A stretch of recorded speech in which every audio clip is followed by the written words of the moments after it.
National Arts has been made possible by Low Real Estate Group at Path Realty, proudly serving the Shepherdstown community in West Virginia for nearly a half century, providing commercial, leasing, rental, marketing, and consulting.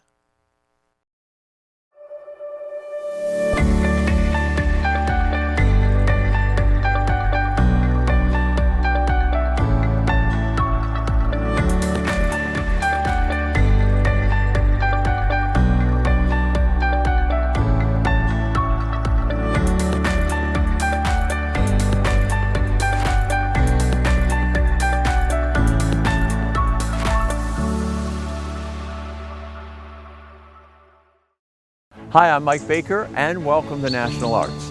This Emmy-winning television series features some of the finest visual and performing artists in the tri-state area. Season 2 promises to be equally rewarding as we feature highlights from chamber music festivals, classical artists, poets, playwrights, cartoonists, stained glass window artisans, even a Broadway actor. So without further ado, let's get started. Michael Timothy Davis is a West Virginia native and graduate of Shepherd University. After earning his BFA in painting, he continued his studies at the Schuler School of Fine Art in Baltimore, Maryland, where he mastered the skills and techniques associated with classical realist painting. Most recently, Michael was honored for his work, both nationally and internationally, by the Arts Renewal Center's International Salon, the Portrait Society of America, and the Juliet Museum in Charlestown, West Virginia, where his work, The Saunterer, was accepted into the permanent collection. What was it about the classical approach that appealed to you, at least initially? Initially, it's just been, it was the, kind of my instinctual way of drawing. It's what I always saw as art. It's what I related to. Even from a kid, I was never drawn to modern artists. I liked the classical artists. I liked drawing things and painting things that looked like, what they were. And so it was, more than a decision, it was just kind of like my natural impulse. It's what I wanted to do.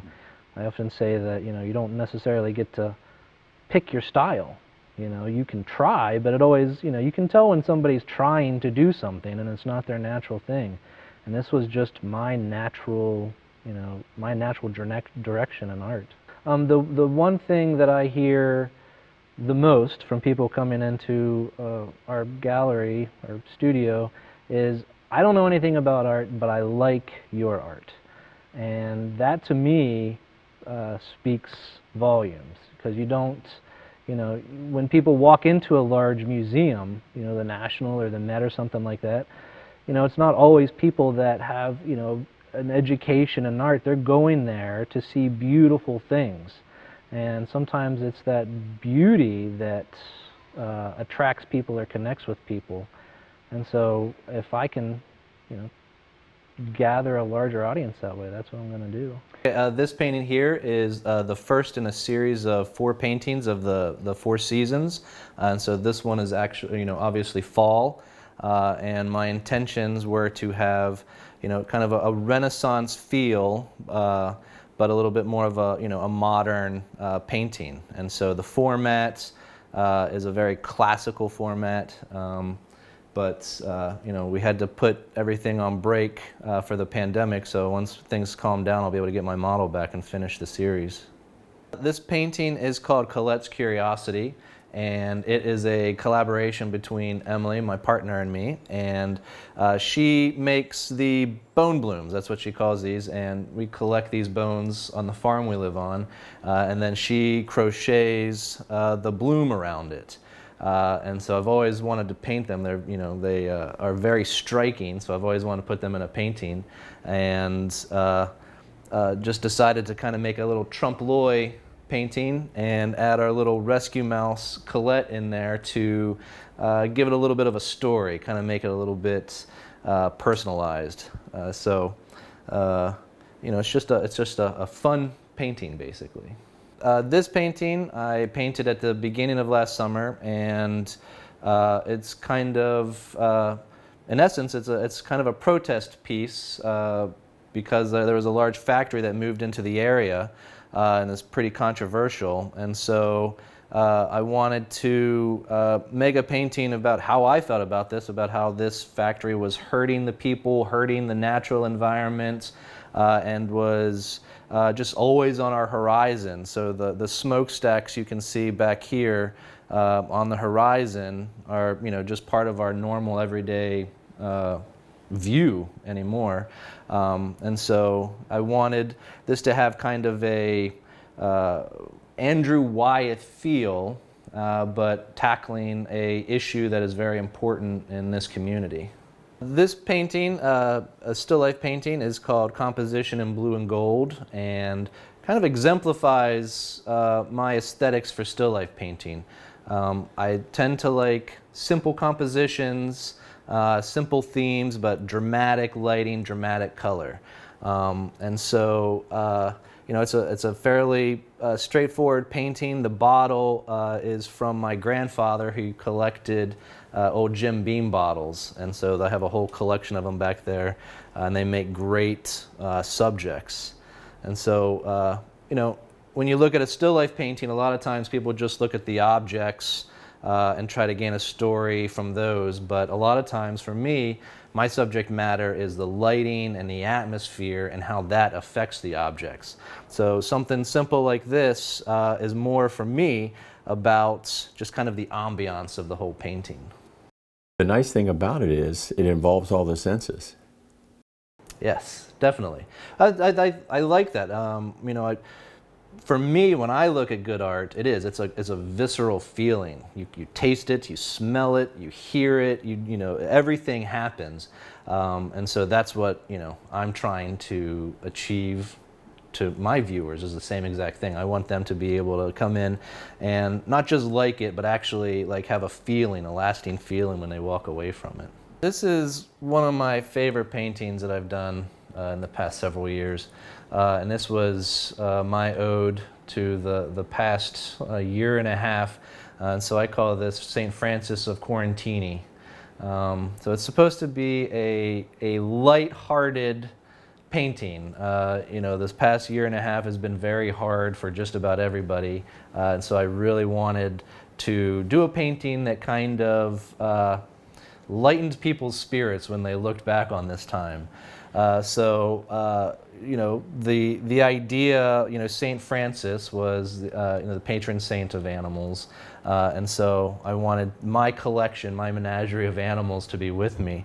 And so every animal that you see in here, I have had, has been part of our little family. From the dogs, Fredo and Maggie, to the mice that are popping out, to the yellow-billed cuckoo, Stanley Ann, on my head.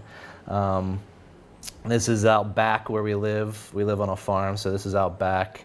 And I wanted my expression to be somewhat, there's a level of kind of being tired of it. There's also of, I'm perfectly fine with this right now. And there's also, it's making me a little bit crazy. So I wanted all that kind of wrapped up in here. And kind of the, maybe the thing that's holding everybody together is the, what I like to refer to as St. Bob, Bob Ross down here. I know in a lot of painting circles, he is not taken seriously as an artist, but for me, growing up at 2:30 every single day, I'd come inside from wherever I was playing and go inside and watch Bob Ross for a half hour, and then my friend and I would go back outside and play. And so from a very young age, he's kind of been inside of me, kind of like a muse, because whether you like his painting or not, the idea was it's just fun to paint and go out and paint. And so, he needed to be part of this painting too. But it's not totally finished. I still, it's destined for a competition. So I still have a couple months that I can go in and pick around on it and do some stuff. So it may look basically the same when the next time you see it, but there will be some subtle changes made to it. This is another drawing in the Bare Knuckle Brawler series. And this is how I start a lot of my pieces. I do a drawing. Sometimes it's a more completed drawing like this. Sometimes it's just a series of sketches. But I'm exploring things. I'm basically looking to see if it's going to make an interesting painting, and trying to explore the certain aspects that I want to achieve, whether I'm going to heighten the feeling of the lighting, or if I want it to be more about the power and the musculature and the anatomy. But this was a preparatory sketch for a painting that has since sold, but again, it's a little bit different than the one we talked about before, in that this is, when you look at it, especially in the finished painting where the portrait, his actual face was a little bit more finished, you didn't know if this was at the beginning of a fight or at the end of a fight. So you didn't know if this was a feeling of defeat or a feeling of apprehension, or just a getting inside himself before something. And those are all questions, I like to raise, in a painting like this. You don't necessarily, sometimes you don't want a direct story. You want people to be able to kind of swim around and figure out their own story. And so what I was trying to achieve with this was just kind of the power of the form. I really wanted to emphasize the musculature and just kind of almost express the machinery of the human form. This is a still life painting, and I like to refer to these as my storybook paintings. Every painting has a story, whether it's the lighting, the objects, but sometimes the story is a little bit more direct. And this past summer over at the Museum of the Shenandoah Valley, they had a Norman Rockwell show. And what I was really inspired about with the Rockwell show is just even the simplest painting, the simplest sketch, there's always a story behind it. He was the greatest visual storyteller that I think that we've had in painting, at least in this country. And so I really wanted to add that to my work, that kind of feeling of not only it's a technical painting, but there's a little bit of a story behind it. So a friend of mine gave me these decoys, these old decoy ducks. She rescued them out of a house that was being torn down. And so I just had this idea of kind of, as if a man or woman was walking into their workshop and flipped on the switch, and this is, the scene that they saw. So I wanted to incorporate, the ducks and some other, just some other outdoorsy elements. But then, stuff like the outline of the hammer on the wall where, somebody would hang up their hammer, just gives that a little bit more of an idea that this is somebody's workshop. And the mice are perfect storytellers. I think that people tend to relate to them, especially when I put them in the paintings. It's not necessarily the mouse you see, in the morning in your kitchen that you don't want. They become, a little bit cuter and a little bit more tolerable. And I think it's a good way of connecting the painting to the viewer. It draws them in a little bit more. And from a functional aspect too, they help guide you around the painting. And when you follow these mice, they kind of tell you how you should move around and see the painting. So these become very fun for me. I get really into them, and they're one of these paintings that kind of evolve as you work through. You have an idea, but then you could be halfway done with it and say, oh, I'm going to put this here, and all of a sudden you have another mouse or another object. One of my favorite quotes is from Chuck Close, and he says that amateurs wait for inspiration. And I've always really believed that. I'm always inspired while I'm working, either for my next painting or on my current painting. And so that's how a lot of these end up unfolding. I have an idea, I want to paint these duck decoys, but then as I'm setting them up and as I'm starting to paint, a story starts evolving in my head, and I just decide to go with that. And it's a much more interactive experience for me too. Instead of just looking and copying, you can, it evolves a little bit more. And so it's you don't necessarily know how it's going to end up. You know, this is where I set my still life paintings up, or my still life objects. This is kind of the stage, and I got my light up there. I can move it depending on the direction I want. But this is pretty typical of how things work here. I set it up and, you know, add the objects, but, you know, for the mice, what I do is, you know, sometimes these get a little bit more complicated, but I just really quickly, you know, get a form and place it so I can see how the light affects it. I can see the cast shadows. I can see how it is interacting with the objects to get a little bit more believable.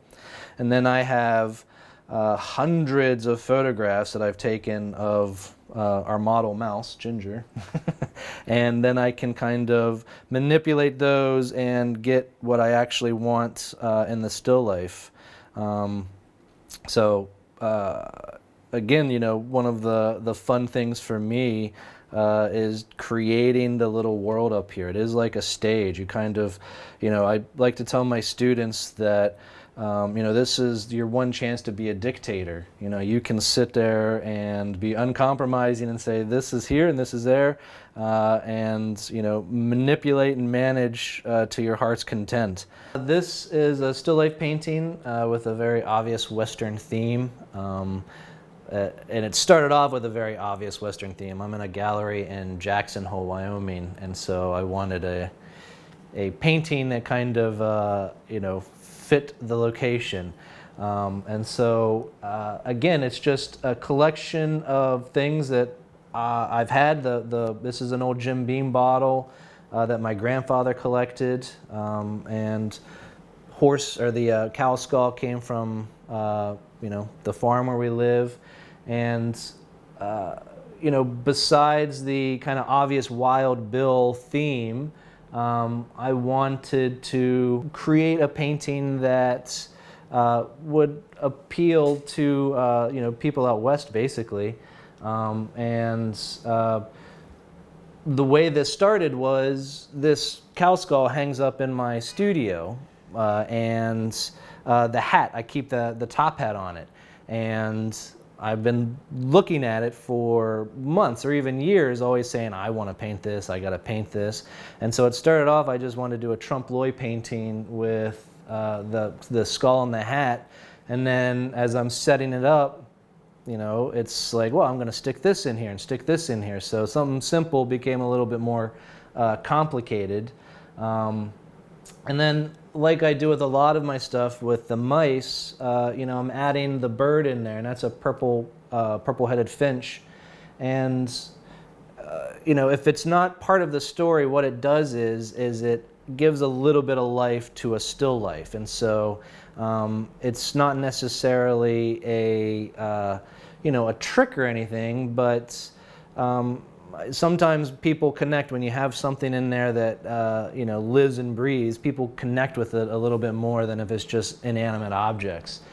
With me, even when I'm doing a still life, a figure, a landscape, you know, my first character, my first subject is usually the light. That's kind of a universal theme. And I consider that as kind of, you know, a tangible thing in my paintings. I like people to be able to feel the light in there, the intensity, the darkness. It creates the flow. And so when I do a still life, in my mind, it's almost exactly like doing a painting like The Fighters. It's just different shapes. And so I try to create the same amount of drama. I try to create the same amount of interest where you want to go in and look, get in there and see if everything's in the right place, if all the muscles of the teapot are in the right place. And so I just, you know, I like to create this drama in the painting. And the still lives, a lot of times, in my mind, you know, sometimes they're thematic. I'll have a specific theme I'm working on, but a lot of times I like the flow that I can create and the drama that I create. So, and when I put the little, you know, not in that painting, but a lot of times I put mice or bugs or birds in there, they become kind of like little self-portraits, and they're my way of kind of meandering through my painting and seeing it from a different perspective. This is a commission piece that I've been working on, and it's a Caravaggio copy. And the nice thing about this commission is they're allowing me to make some changes, make it a little bit more contemporary, so I can go in and kind of change some of the people in here. And this is a typical example of how I might start a painting, with a fairly detailed, intense grisaille, and then starting to come in and layering color on top of that grisaille. So a lot of my paintings that you've seen begin like this, and for me, again, this stage of the painting is always much more exciting and enticing to me than actually coming in and starting with the color. Even though it adds the life and does bring stuff, I'm always, I think I'm more attracted to light versus dark than I am color. And so I get very excited during the underpainting stage, and then as it goes on, that's when the work comes in, and you just have to sit down and do it. Last question. Mm-hmm. You go to your website, your bio is 4 sentences. Yes. Shame, shame, shame. No, I know. But below it, it looks like almost like a self-portrait of one of surprise. Yes. What are you surprised about? What does that represent? Are you surprised at the success you've had? Or are you surprised that you've been able to have a successful shop with classes and pursue your love of painting? What is the overall surprise, and what's the significance of that sketch? All the above. Okay. All the above. It is, I am extremely, I wouldn't say surprised, but I find myself very lucky to be able to do what I'm doing. I've always believed that if you work hard, that you'll be able to reap the fruits of that work, and so it's kind of again, it's more playful. I'm almost making fun of myself for my very small bio. It's kind of like knocking myself down a little bit, where it's just like, this is my artist statement, ha ha ha. And it's a continuation of the draws directly from Rembrandt. Those were the first time I would see the little facial expressions. He did drawings and etchings, probably hundreds of them, of his facial expressions. And I started doing those. I called them my Mood Swing series when I was here at Shepherd. And it was twofold. It was, one, there was a concept behind it, but two, it's just, it's studies of different facial expressions. But then, putting it on the website is a little bit just poking fun of myself, because, I know what I need to do.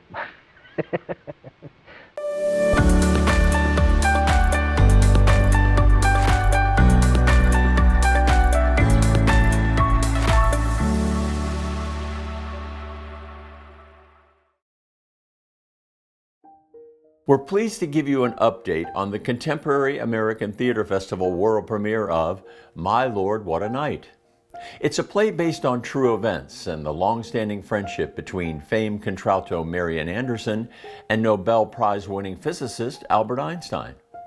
Following its Washington, D.C. premiere, there's now New York buzz. If Broadway's smart, they'll cast world-renowned playwright and actor John Leonard Pielmeyer as Einstein. John, congratulations on an amazing portrayal of one of the most iconic men in all of history, Albert Einstein. What a delight. That must have been not only eye-opening, but terribly rewarding. Well, it's a lot of fun to play this part. Mm-hmm. And I'm not a mimic, so I have no ability or intention to try to portray the real Albert Einstein on stage. My goal is simply to give life to Deborah Bavort's Albert Einstein, and to find the Einstein in me. That's all I can do, and bring that out. And isn't that if it fascinating? Works, that's great. Yeah. Thank you. There is an order in the universe, isn't there, according to Einstein? But really, humankind really complicates it a lot, doesn't it? Of course. Yeah. I mean, he would say that one of his famous sayings is that God doesn't play dice with the universe. Mm-hmm. But then I have to ask, and he may have asked this, does God play dice with humankind? Mm-hmm. Yes, exactly. How much of it is up to us, and how much of it is up to God, to Einstein's God, and then whatever. This play deals with very serious subjects, but we Yeah. must not lose sight of the fact that it's very also funny. very humorous. It's a very funny Very play. funny. And I I'm mean- lucky because I got most of the funny lines. Well, I mean, you have a lot of throwaway lines for Yeah, sure. yeah. And but you know one thing about Einstein, the way you play him, he takes what he does seriously, but he doesn't take himself too seriously. And man, Oh, that not is at one all. of the greatest things about life. Not at all. He was so humble. There was a genuine humility, certainly in my perception of him. In fact, I heard a story the other day from someone who was a student of his. I had tea with him, and at the end of the tea, the student's professor said to Einstein, would you give the student some advice about moving forward in life as a scientist? What would you say to him as one of the great scientists of all time? What kind of advice would you give? And Einstein kind of shrugged and said, who am I to say? And for things for which I am not well suited. Are you going to speak to them, Professor Einstein? No, I'm not. Then I guess I will. You may not want to hear what I have to say, but I can't let that stop me from saying it. Thank you for joining us on National Arts. We hope you enjoyed meeting Michael Timothy Davis and taking a look back at My Lord, What a Night. Until next time, remember, art was meant to be appreciated, so you be a part of it.